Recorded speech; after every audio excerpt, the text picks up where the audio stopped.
நல்ல சினிமாக்களை நேசிக்கிற, கொண்டாடுற எல்லா நெஞ்சங்களுக்கும் வணக்கம். இந்த வீடியோவில் நம்ம பார்க்க போகிறது இயக்குனர் மைக் மிஷல் டைரக்ட் பண்ணியிருக்கிற கங் ஃபூ பாண்டா 4 திரைப்படத்தோட விமர்சனம். இந்த படத்தோட கதை என்னன்னா, படத்தோட தொடக்கத்தில் கதாநாயகன் போ எப்பவும் போல ஒரு டிராகன் வாரியரா தன்னோட கடமைகளை செஞ்சுட்டு ஊருக்குள்ள ஜாலியாக சுத்திட்டு இருக்காரு. அப்போ மாஸ்டர் ஷிஃபு வந்து என்ன சொல்றாருன்னா, என்ன நீ எப்பவுமே பொறுப்பே இல்லாமல் இருக்க, நீ வந்து இந்த வேலி ஆஃப் பீஸோட ஸ்பிரிச்சுவல் லீடர் ஆக வேண்டிய நேரம் வந்துருச்சு. அது மட்டும் இல்லை, இனிமேல் உன்னால் டிராகன் வாரியராக கண்டினியூ பண்ண முடியாது. அதனால உன்னோட இடத்துல உனக்கு பதிலாக சீக்கிரமே ஒரு சக்சஸரை கண்டுபிடி அப்படின்னு சொல்றாரு. போவுக்கு அதுல கொஞ்சம் கூட விருப்பமே இல்லை. நானே டிராகன் வாரியரா இருந்துடுறேனே அப்படின்னு சொல்றாரு. இருந்தாலும் மாஸ்டர் ஷிஃபுவோட பேச்சை மீறக்கூடாது அப்படிங்கிறதுக்காக தன்னோட சக்சஸரை கண்டுபிடிக்கிறதுக்கு அதுக்கான முயற்சிகளில் ஈடுபடுறாரு. அந்த சமயத்தில் அவங்களோட இடத்துல இருக்கக்கூடிய பழமையான பொருட்களை திருட வர்ற ஜென் அப்படிங்கிற ஒரு நரியை அரெஸ்ட் பண்ணி சிறையில் அடைக்கிறாரு. அப்போதான் யார் மாதிரி வேணாலும் உருவம் மாறக்கூடிய கமிலியன் அப்படிங்கிற ஒரு வில்லி கதாபாத்திரத்தை பற்றி ஜென் மூலமாக போவுக்கு தெரிய வருது. அது மட்டும் இல்லை, அந்த வில்லியால் அந்த கமிலியனால் வேலி ஆஃப் பீஸுக்கே ஒரு மிகப்பெரிய ஆபத்து இருக்குது அப்படிங்கிறதால ஆறு, கடல், மலை, காடு எல்லாம் தாண்டி ஜூனிப்பர் அப்படிங்கிற ஒரு நகரத்துக்கு ஜென் கூட போகிறாரு போ. அதுக்கப்புறம் என்னாச்சு, தன்னோட நகரத்தை காப்பாற்றினாரா இல்லையா, அந்த வில்லியை வந்து தீர்த்து கட்டினாரா இல்லையா அப்படிங்கிறது தான் இந்த படத்தோட கதை. ஃபர்ஸ்ட் திங்ஸ் ஃபர்ஸ்ட், இந்த கங் ஃபூ பாண்டா படத்தோட முந்தைய 3 பாகங்களையும் நீங்கள் ஏற்கனவே பார்த்துருந்தீங்க அப்படின்னா இந்த 4வது பார்ட் கண்டிப்பாக கொஞ்சம் சுமாராக தான் உங்களுக்கு தெரிய வாய்ப்பு இருக்குது. ஏன்னா மிக முக்கியமாக ஃபியூரியஸ் 5 கேரக்டரில் ஒருத்தர் கூட இந்த படத்தில் இல்லை. அதுக்கு காரணம் இந்த படத்தோட பட்ஜெட் நெருக்கடி தான் அப்படின்னு நினைக்கிறேன். ஏன்னா ஒரு 8 வருஷம் முன்னால் இந்த படத்தோட 3வது பார்ட் கடைசியாக ரிலீஸ் ஆன பார்ட் வந்தது. அந்த படத்தோட பட்ஜெட்டே வந்து $150 மில்லியன்.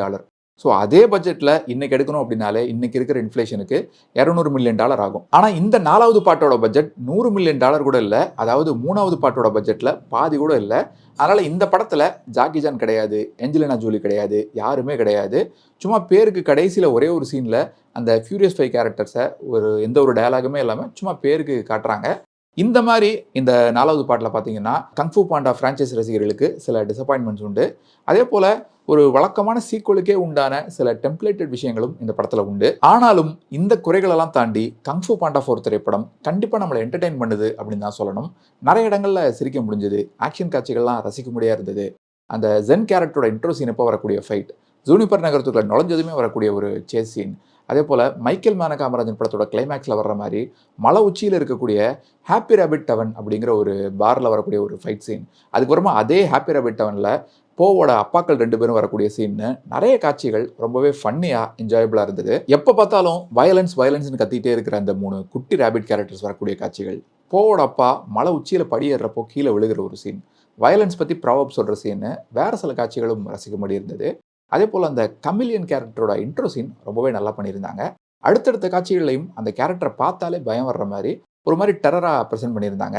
ஆனால் கடைசி அரை மணி நேரத்தில் தான் எப்பவும் போல் ரொம்ப யூஸ்வலாக கொண்டு போய் முடிச்சிட்டாங்க. லைஃப்பில் எல்லாருக்குமே ஏதோ ஒரு சேஞ்ச் வேணும் அப்படின்னு ரொம்ப ஃபிலாசபிக்கலாக பேசிகிட்டு இருக்கும்போது I am a chameleon, I do nothing but change அப்படின்னு சொல்கிற மாதிரி ஒரு சில இடம் நல்லா இருந்தது.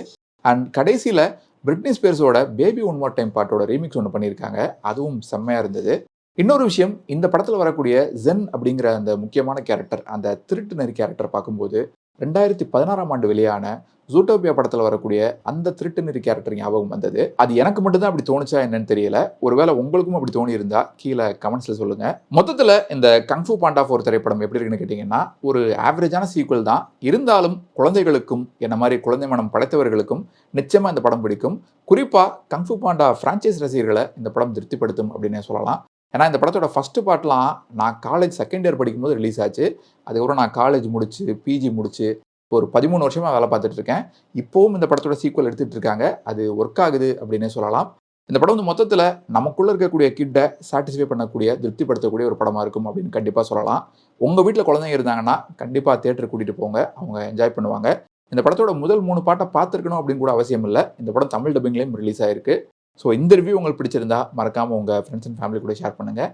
நீங்கள் ஏற்கனவே இந்த கங் ஃபூ பாண்டா 4 திரைப்படத்தை தேட்டரில் பார்த்துருந்தீங்கன்னா உங்களோட கருத்துக்களை கீழே கமெண்ட்ஸில் சொல்லுங்கள்.